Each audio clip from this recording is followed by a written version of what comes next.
Hello friends, ఈరోజు మనం చాలా టేస్టీగా త్వరగా చేసుకునే పకోడీ రెసిపీ నేర్చుకుందాం. ఇంట్లోనే సింపుల్గా తయారు చేసేసుకోవచ్చు. ముందుగా ఒక 7-8 పచ్చిమిర్చిని చీలికలుగా కట్ చేసుకోవాలి. అల్లం ముక్కలు చిన్నవిగా కట్ చేసి వేసుకోవాలి. 2 పెద్ద ఉల్లిపాయలు సన్నగా కట్ చేసి బాగా నీరు వచ్చేటట్టు కలుపుకోవాలి.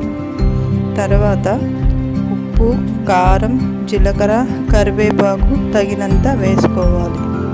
నెక్స్ట్ ధనియా powder 1/2 spoon, garam masala 1/2 spoon వేసుకోవాలి. తరువాత 1 కప్పు వరిపిండికి 1 కప్పు శనగపిండి వేసి బాగా నీళ్లు వేయకుండా కలుపుకోవాలి.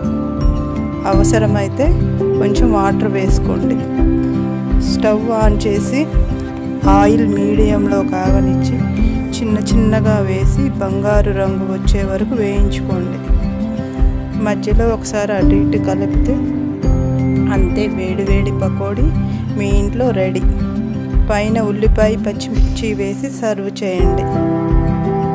చాలా మంచి టేస్టీ పకోడీ రెడీ.